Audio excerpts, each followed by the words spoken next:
કોણ છે, શું છે, એના વિશે વાત કરશે બેન. આજે સબે નાટકની વાત કરી ને, સરસ મજાનું નાટક આજે ભજવવાનું છે. એના નાટ્યકાર કોણ છે?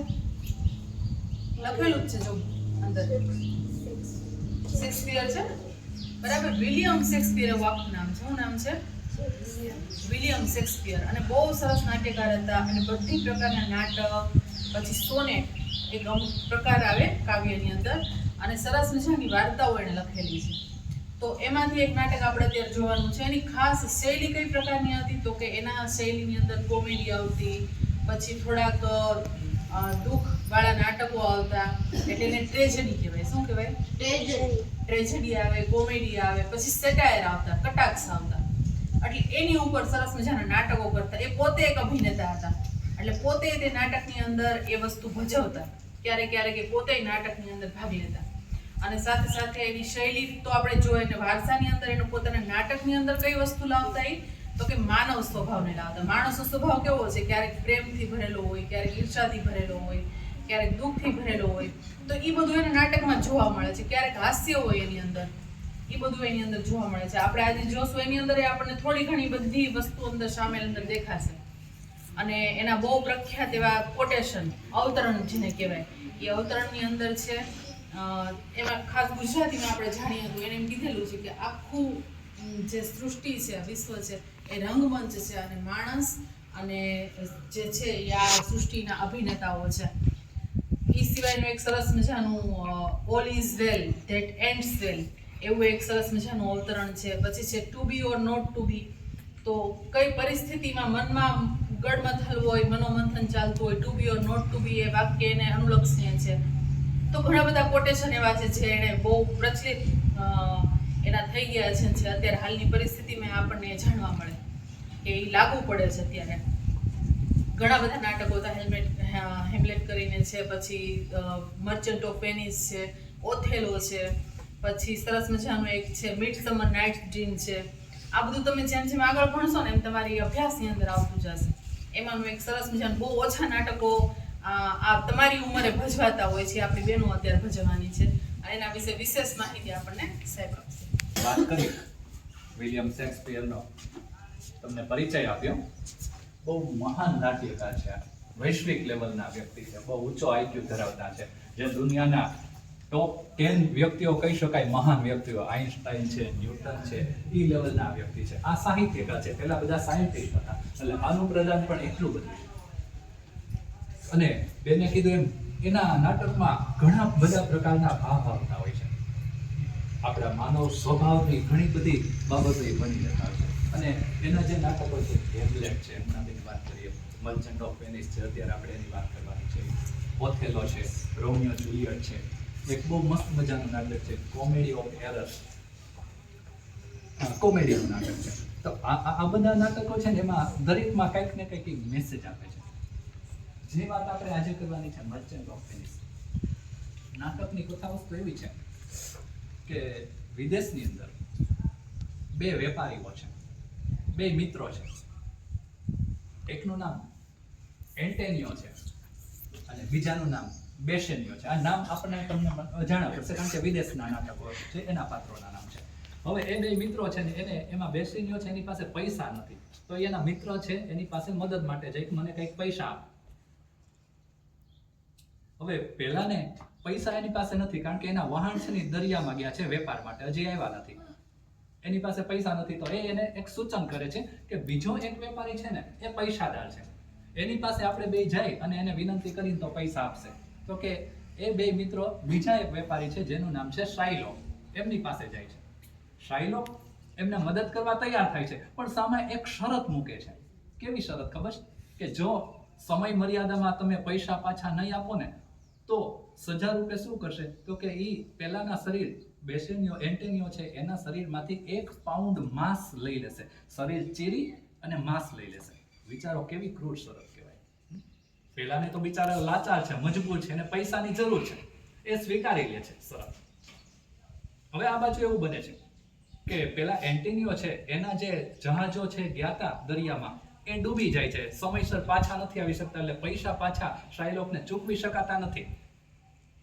શાયલોક છે એ તરત જ આ બંનેને મળે છે ને કે છે આપણે નિયમ પ્રમાણે તારે મને પૈસા પાછા આપવા જોઈએ. નથી તો તારા શરીરને હું ચીરી અને 1 પાઉન્ડ માંસ કાઢી લઈશ. પેલો વિનંતી કરે છે, પેલો માનતો નથી. છેવટે આખો કેસ છે એ કોર્ટમાં પહોંચે છે. આખો કેસ છે ને હવે કોર્ટ રૂમ ડ્રામા છે. તમને ખબર હશે કોર્ટ શું હોય. કોર્ટમાં એક જજ હોય, મેઇન વ્યક્તિ, ન્યાયાધીશ હોય, વકીલો હોય છે, આરોપીઓ હોય છે.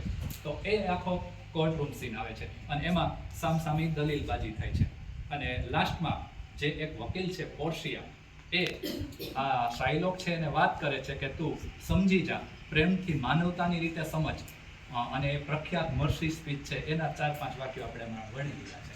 અને પછી એ નથી સમજતો તો પોર્શિયા છે બહુ ચાલાકીથી, પોતાની વકીલાતની ચાલાકીથી કઈ રીતે શાયલોક છે એને વશ કરી દે છે ને, એ બહુ સરસ મજાનું ચિત્રણ છે. આ 5-6 મિનિટમાં આપણે આ નાટક છે જોશું. અને આ નાટકમાં સંદેશ એ આપે છે કે ન્યાય મહત્વનો છે, હક છે આપણો, પણ એનાથી આગળ દયા અને કરુણા આપણામાં હોવી જોઈએ. લોકો કેવા કેવા પ્રકારના સ્વભાવના હોય છે એ આમાં જોવે છે. એન્ટેનિયો છે તો કેટલો ઉદાર દિલનો, મિત્ર માટે હંમેશા ત્યાં સુધી મરવા માટે તત્પર થઈ જાય છે. શાયલોકનું પાત્ર છે તો કેવું છે, એકદમ ઈર્ષાળુ, વદેખું, વિકૃત, એવું, એને કોઈ માટે દયાભાવ નથી, એ પ્રકારનું છે. પોર્શિયાનું પાત્ર તમે જુઓ તો એ રીતનું છે કે એ માનવતાની રીતે સમજાવે છે, ન્યાયની રીતે સમજાવે છે. કેટલા પાત્રોમાં અલગ અલગ આ ભાવ છે. આ બધું છે ને આપણે દુનિયાની અંદર માણસ જાતમાં સમાયેલું છે. શેક્સપિયર છે આ માણસના સ્વભાવમાં જે જે બાબતો હતી એને જ ઉજાગર કરી છે. અને એ આપણું સ્વભાવગત હોય છે. એટલે જ બેને કીધું એ વાક્ય એનું બહુ ફેમસ થઈ ગયું છે કે આપણે બધા છે ને આ પૃથ્વી આખું રંગમંચ છે અને એમાં આપણે બધા કંઈક ને કંઈક કિરદાર નિભાવી છે. આપણો કિરદાર પૂરો થઈ જાય એટલે આપણે આ દુનિયામાંથી એક્ઝિટ થઈ જાય છે. એટલે બહુ સરસ મજાનો સંદેશ છે. હવે આપણે એ જોવાનો છે. તો હવે આપણે ચાલો. એક દયાળુ વેપારી રહેતો હતો. તેનો મિત્ર જે બેસણીયો થોડો ખર્ચાદાર સ્વભાવનો હતો, તેથી તેને પૈસાની જરૂર પડે છે. તેથી તેના મિત્ર એન્ટિનોના ઘરે પૈસા લેવા જાય છે.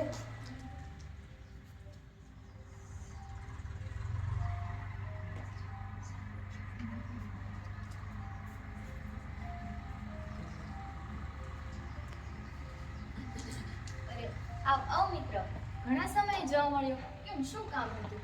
મિત્ર, થોડુંક મુશ્કેલીમાં છું એટલે તને મળવા આવ્યો છું. અરે મિત્ર, બોલ બોલ, શું મુશ્કેલી છે? હું તારો મિત્ર છું, હું જરૂર તારી મદદ કરીશ.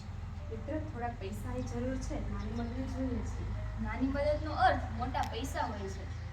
પ્લીઝ મિત્ર, થોડા પૈસાની વ્યવસ્થા કરી દે, તું મારો મિત્ર છે. હા, સાચી વાત છે મિત્ર, પરંતુ મારા વેપારી જહાજો તો હજુ દરિયામાં છે એટલે પૈસા તો નથી. સોરી. તો શું કરવું મિત્ર, કોઈક રસ્તો બતાવ.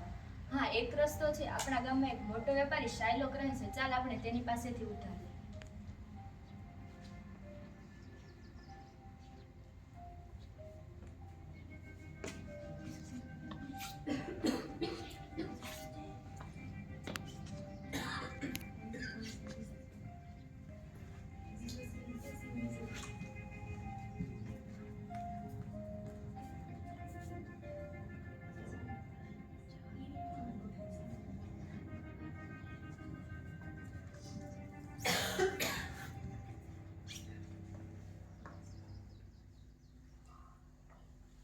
એન્ટેનિયો અને બેસેનિયો અહીં કેમ આવવાનું થયું? આ મારો મિત્ર છે, તેને પૈસાની જરૂર પડી છે. તે તમને પાછા આપી દેશે. પ્લીઝ તમે તેની મદદ કરો. હું તારા મિત્રને પૈસા આપું, પણ એક શરત પર. બોલો, શું શરત છે? મને મંજૂર છે. શરત એ છે કે જો તમે મારા પૈસા સમયસર પાછા ન આપો તો હું એન્ટેનિયોના શરીરમાંથી શરીર ચીરીને 1 પાઉન્ડ માંસ લઈશ. શાયલોક, પ્લીઝ, તો આવી ક્રૂર શરત ન રાખ. જો તમારે પૈસા જોતા હોય તો આ શરત રાખવી પડશે. હા, ચોક્કસ. મારા જહાજો આવી જશે એટલે હું તમને પૈસા ચૂકવી દઈશ. આ કરાર હું માન્ય રાખું છું.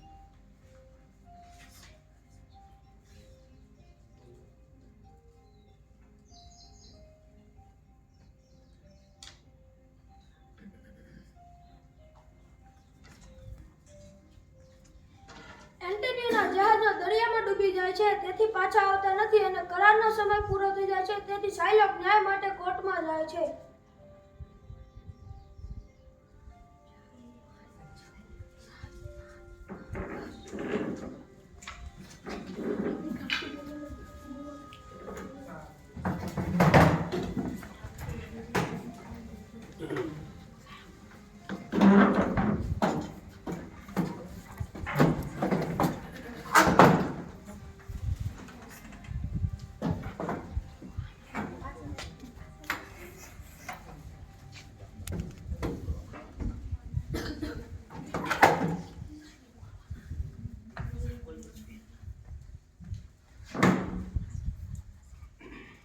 કહું ધ્યાન આપજો. જજ સાહેબ આવી રહ્યા છે અને વેનિસની કોર્ટ કાર્યવાહી શરૂ થાય છે. દરેક જણ પોતપોતાના મોબાઈલ બંધ કરી દો.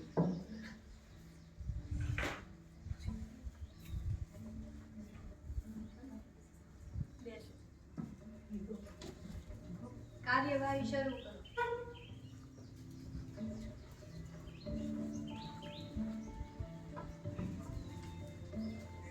નામદાર સાહેબ, મારી પાસે આ લોકોનું કબૂલાતનામું છે. તેમણે મને નિર્ધારિત સમયે પૈસા પાછા આપ્યા નથી, તો તમે મને આ કરાર મુજબ ન્યાય આપો. એન્ટિનિયો, શું આ કરાર સાચો છે? હા સાહેબ, આ કરાર સાચો છે. શાયલોક, તમારી વાત તો સાચી છે. તમારા કરાર મુજબ 1 પાઉન્ડ માંસ લેવાનું થાય છે, પરંતુ તમે દયા બતાવી શકો? ના, મારે મારા કરાર મુજબ 1 પાઉન્ડ માંસ જોઈએ. હું 3 ગણા પૈસા આપીશ. કૃપા કરીને એન્ટિનિયોને છોડો. ના, મારે વધારાના પૈસા નથી જોઈતા. મારે હક અને ન્યાય જોઈએ. સાહેબ, એક યુવાન વકીલ આવ્યો છે જે પોર્શિયા, જે એન્ટોનિયોની વતી કેસ લડવા માંગે છે. નામદાર સાહેબ, હું વકીલ પોર્શિયા. મને આ કેસ સંભાળવાની પરવાનગી આપશે. હા, તમે આ કેસ આગળ વધારી શકો છો. Thank you sir. શાયલોક, દયા દુનિયાનો સૌથી સુંદર ગુણ છે. જો તમે એન્ટેનિયોને માફ કરશો તો તમને ખૂબ જ સન્માન અને ઇજ્જત મળશે. ના, મારી ઉદ્દેશ નથી જોઈતો. મારે હક અને ન્યાય જોઈએ. જુઓ શાયલોક, હમણાં કહ્યું એમ દયા દુનિયાનો સૌથી સુંદર ગુણ છે. દયા આકાશમાંથી વરસતા વરસાદ જેવી હોય છે, જે આપનાર અને લેનાર બંનેને આશીર્વાદ આપે છે. આ કરુણા રાજાના મુગટ કરતાં પણ માણસને વધારે સુશોભિત કરે છે. તારે આવી ઉમદા અને તક ઝડપી લેવાની જરૂર છે. ના, મારે તમારા ભાષણની જરૂર નથી. નામદાર સાહેબ, મારે હક જ જોઈએ. ઓકે શાયલોક, કાયદો કહે છે કે તમે 1 પાઉન્ડ માંસ લઈ શકશો. હા, મને ખબર જ હતી કે હું જ જીતીશ. પરંતુ એક શરત છે. જો અહીં લોહીનું એક પણ ટીપું વહાવવું જોઈએ નહીં. જો છરી વડે એન્ટેનિયોના શરીરને ચીરશો તો કાયદો કહે છે કે તમને ખૂનની સજા થશે. ઓહ, આ તો અશક્ય છે. લોહી વગર માંસ કાઢવું એ પણ અશક્ય છે. હું તો ફસાઈ ગઈ. તો તમે વિચારી લો તમારે શું કરવું. મને પૈસા પાછા આપી દેજો. હું કેસ પાછો ખેંચું છું. હવે બહુ મોડું થઈ ગયું છે. આ કેસમાં એન્ટિનિયો નિર્દોષ છે. શાયલોક, હું તારા જેવો ક્રૂર થઈશ નહીં. હું તને માફ કરું છું, કારણ કે દયા માણસને મહાન બનાવે છે. કોર્ટની કાર્યવાહી સમાપ્ત થાય છે.